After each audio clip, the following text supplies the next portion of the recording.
Bom, para começar a ser reconhecido como ministro, também há conta vai tratar nos problemas comuns que nós temos, então conjuntamente tratar com ele, então solucionar ele, mas bem acompanhar com Sete Instância e Rubem Severina. É dieta no qual não temos no holandês melpal, seguro que é importante para sombrar, já, para lograr construir para nossa comunidade.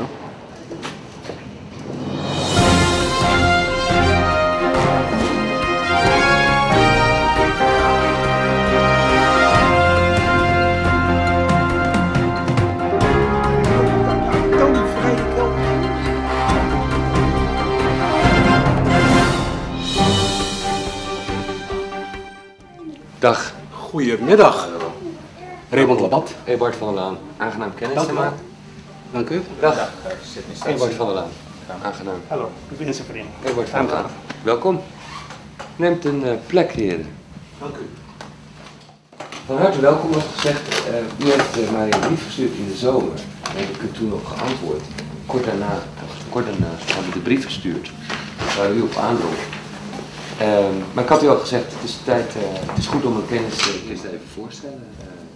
Want ik ken een klein beetje de verhouding, maar niet goed genoeg. Ik ken het ook al natuurlijk vrij goed, omdat ik daar vaak mee heb overlegd. Ik weet van het bestaan van TOPA en over het bestaan moet nog een beslissing worden genomen, geloof ik. Maar ik heb hen nog nooit ontmoet. En ik maak nu kennis met u en dan heb ik nog niet het hele veld.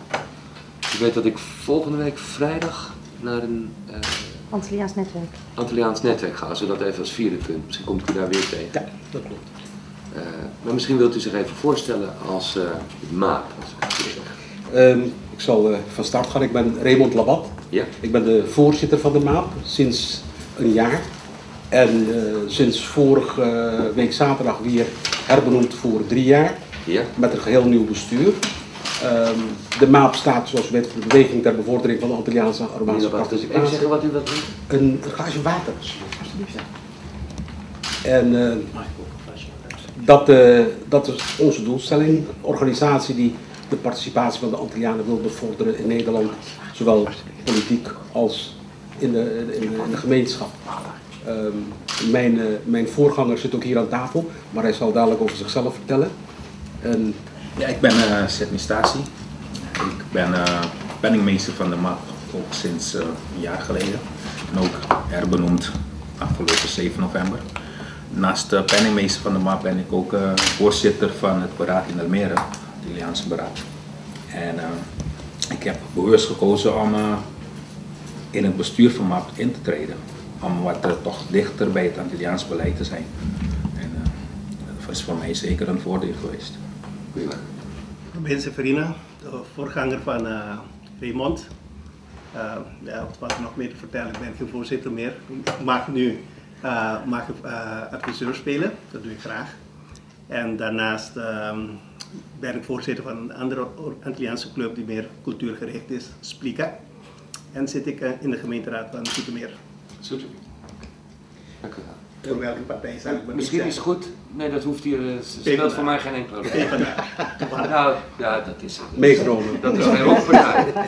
Er wordt verschillend over gedacht. Arina, jij kent heel goed. Nou, Even ter aanvulling, Sydney praat er niet graag over, maar Sydney is de leider van de dansgroep die op Koninginnedag aangereden is. ja. En hij is op het laatste moment die morgen thuis gebleven. Dus de overleden Antilliaan uit Almere, die heeft om 6 uur bij hem aan de deur gestaan. Van ga je nog mee, we moeten gaan dansen. Hij was zielig zo. Ja, hij was zielig. En hij is thuis gebleven die dag. Wat een verdriet. Ja. Engelbewaarder op zijn schouder gehad. Ja. Nou, dat is een ongelooflijk verdrietige ervaring natuurlijk. Ja, zeker weten. Ja. En dat heeft heel Nederland meegekregen, hoe erg. Sterkte daarmee. Ja, dank u wel. Nou, des te fijner dat jullie hier zitten. Zullen we even gewoon eerst eens kijken. Canaliza van de Laan. Da nostra intenzione per nostra sia un pari pregunto cortico per nostro punto di vista riproduceren die MAAP. We gaan over naar het Nederlands. We zijn goed geïntegreerd. Sommige zaken die moeten in het Nederlands gedaan worden. Minister, u heeft daarnet MAAP bestuur te woord gestaan. Wat denkt u van de MAAP In die zin dat zij al of niet de communicatie kunnen bewerkstelligen met een doelgroep die toch moeilijk te bereiken is. Nou, ik heb daar wel vertrouwen in dat zij dat kunnen. Want ik krijg een goede indruk van de 3 heren die ik nu voor het eerst zag. En we hebben kennis gemaakt en een goed inhoudelijk gesprek gevoerd. Dus dat wekt vertrouwen. Een heel belangrijk punt. Er zijn heel veel veranderingen die zullen komen.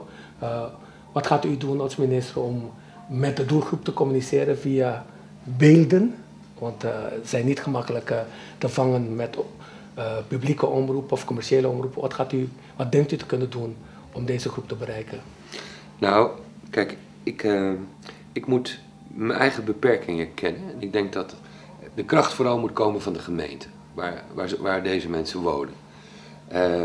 Dus ik ga er wel bij helpen en ik ben er ook bij aan het helpen.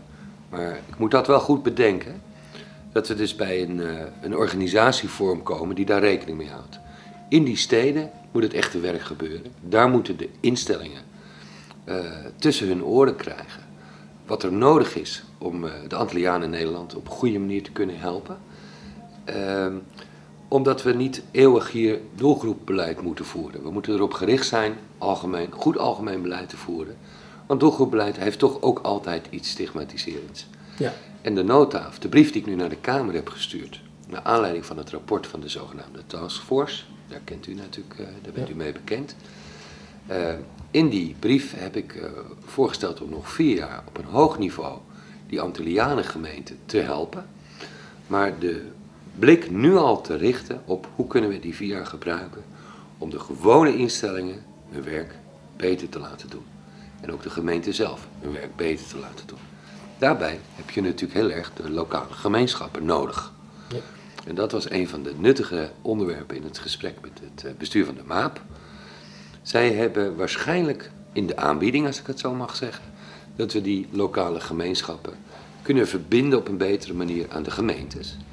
Zodat ze daar goed praten over wat de problemen zijn en hoe die kunnen worden opgelost in de reguliere instelling. Wat kunnen wij van DOS-TV betekenen in die zin van dat de zaken die hier worden aangekaart, dat ze ook op de Antillen goed worden aangekaart. Want kijk, het is niet alleen maar Nederland. Het is ook belangrijk dat men zich bewust wordt van al het werk dat hier wordt gedaan. En dat de zaak op een gegeven ogenblik via de eilanden, de stroom ook naar Nederland niet eeuwig door blijft, aan de gang blijft. Goed dat u dat punt aanhaalt. Ik heb dankzij het OCAN, met wie ik ook hele voortreffelijke verhoudingen heb, kunnen praten in Rotterdam is met ongeveer 25 Antilliaanse jongeren. Dat was georganiseerd door OCAN en dat werd een voortreffelijk gesprek. Want dat waren openhartige, eerlijke kids. Het waren over het algemeen jonge mensen, maar ze zaten toch ook tot in de 20. Van wie ik veel geleerd heb. En een van die dingen is precies wat u zegt. Of dat raakt precies aan wat u zegt. Was voor mij echt wel even schrikken. Maar van die 25 mensen heb ik geleerd dat ze eigenlijk niet wisten op de Antillen waar ze aan begonnen toen ze naar Nederland kwamen. Ja. En dat was voor mij eigenlijk onbegrijpelijk. Daar kunnen we dus nog zoveel met elkaar verbeteren en verdienen voor iedereen. Namelijk met een veel betere voorlichting en een veel betere begeleiding. Zorgen dat ze, als ze dan naar Nederland komen, dat ze dat gewapend doen met kennis. Gewapend met begrip voor wat er ook nodig is om zelf aan verantwoordelijkheid te tonen. En zelfredzaam te zijn. En zelfredzaam te zijn. Ook te weten wat er hier allemaal niet zo leuk is of niet zo makkelijk is. Zodat je teleurstellingen kan voorkomen. Want ik denk dat veel van deze mensen ook teleurgesteld waren. Het was gewoon schrikken dat ze daar zo weinig van wisten. Dat gaven ze eigenlijk allemaal toe. Heeft uw rapport ook een communicatieaspect om hiermee rekening te houden? In die zin van, als er niet goed gecommuniceerd wordt met de doelgroep, of dat de doelgroep niet vertrouwt wie de informatie brengt, dan zit je toch met een probleem. Ja, nou dat speelt dus in de gemeente hier in Nederland, waar veel Antillianen wonen. Maar dat speelt dus ook op de Antillen zelf. Ja. En naar die beide gebieden moeten we goed kijken. En ik praat hierover op 2 december met de Tweede Kamer. En dan zullen deze beide aspecten ook zeker aan de orde komen.